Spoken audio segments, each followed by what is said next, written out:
السلام عليكم ورحمة الله وبركاته. هو يوم أنت ومالين جمعة ومالين تا شن يتبنات أد مرحوم كوتها قبرجا أو إلكي إلهي قدري إن لجو دجو سدح جمعات أو شن يتبنا يتهاي أو كصوب وقنسي أن قرآن كوجو آخرنا وانكصوب وقنسي أن كوجو دعنا وانكصوب وقنسي قلبينا أي أوجش قشوعة يولبا raxmadda ilaahay subxaanahu watacaala aadanaha adduunkan waa safar. waalidku waa lama huraan. intuu kula nool yahay dunidan uu kula joogana waxa uu kaa mudan yahay ixtiraam iyo sidoo kale inaad mar waliba ka ducaysato. haddii dunidan waalidkaaga aysan ku nooleenna mar waliba waxay kaa mudan yihiin inaad u ducayso oo Allah aad ugu bariso in jannada firdowsi uu ku casuumo. ninkan dhalinyarada waxaa lagu magacaabaa xasan laki. waxa uu ka mid yahay wariyaasha Soomaaliyeed, laakiinse hooyadiisa oo dhowaan geeriyootay islamarkaana wax ka yar muddo bilaasan ayuu booqday markaan qabrigeeda. saacado badan waxa uu dhinac fadhiyay qabriga hooyadiis isagoo u duceynayay islamarkaana Alle ugu barinayay in jannada firdowsi uu ka waraabiyo. muddada uu dhinac fadhiyay qabriga hooyadiisa waxa uu ku aqrinayay qur-aanka kariimka.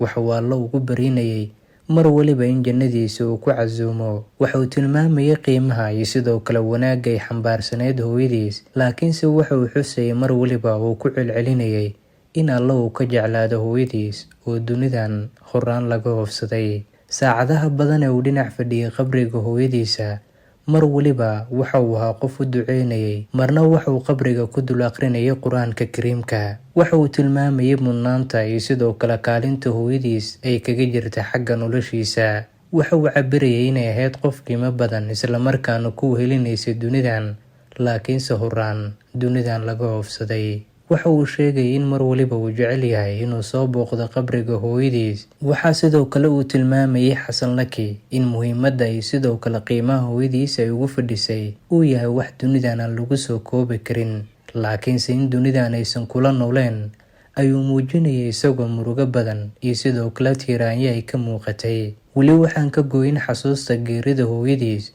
oo uu tilmaamayay in mar waliba uu jeclaa inuu arko dunidan waqti uu kula qaato, laakiinse dib dambe dunidan uusan ugu arki doonin maadaama ay geeriyootay oo la aasay. aan u wada duceyno in ilaahay qalbiga uu qaboojiyo ninkan dhalinyarada. ku xirno mar waliba Sharmaarka Media. xilliganna hooyo waxaa kugu dul hooraya oo kugu dul dhibcaya adiga iyo dhammaan qubuurta kale ee ummadda muslimiinta ku wada aasan ee halleeya ee magaalada Hargeysa. in ilaahay idiin naxariisto. si gaara hooyo ducadaada, waanadaada, wanaagaaga qalbigeena waan ku weyn doonaa, waan ku xusi doonaa, waan ku xasuusan doonaa. sadaqo waynu kuu bixin doonaa, qur-aanna waynu ku akhrin doonaa. waxaad inoo ahayd hooyo halyeeya, deer adag, dulqaad iyo samir. wax waliba waad nagu soo korisay. ilaahay ayaa naga kaa jeclaaday, annagana qalbiyadeena Allah qaboojiyo. hooyo macaan, qadarta ilaahayna waan qaadanaynaa. allahna wuxuu yidhi kullu nafsin daa'iqatulmowt. naf waliba geerida way dhadhaminaysaa. xabiibkeena Muxamed naxariisii nabadgelya dushiisa haata ayaa dhadhamiyey. waan ku qanacnay ilaahayow qadartaada oo waan ku qanacnay. hooyo gadaasheeda ilaahay nama fidneeyo. kuwii is aroorsada oo iswalaashada oo ummadda aabbiyo hooyo wada noqda allah naga yeelo. daryeelkaagii wanaagsanaana way xasuusan doonaa, iyo ducadaadii iyo dulqaadkaagii iyo samirkaagii iyo noloshii adkeyd ee aaday nala soo martay. waxaan kaloon u mahad celinayaa abtigay Farxaan Liibaan Axmed oo isna ah garab abti aad u qiimo badan. aaska iyo noloshiina wuxuu ka qaatay kaalin aad u weyn, abaal aan la gudi karin. ilaahay maalkaaga iyo ganacsigaaga kuu barakeeyo, owlaad saalixa baarina Allah kaaga wada yeelo. annaguna abti waynu ku aqoonsannahay. hooyo ayaa inoo tahay abti. allaha ku dhowro insha allahu tacaala sida qiimaha badan oo cid waliba kaalin aabe, adeer, abaayii, xaaska iyo cid waliba halkan qaybkeenna ilaahay subxaanahu watacaala kheyr ha ka yeelo insha allahu tacaala. adigana qabrigaaga Allah kuu nuuriyo. waxaad ahayd hooyo ilaahay kelimkii ugu dambeeyey oo markuu dunida nafteeda ka qaadayay ilaahay ku adkeeyey towxiidkiisa ayaa tahay.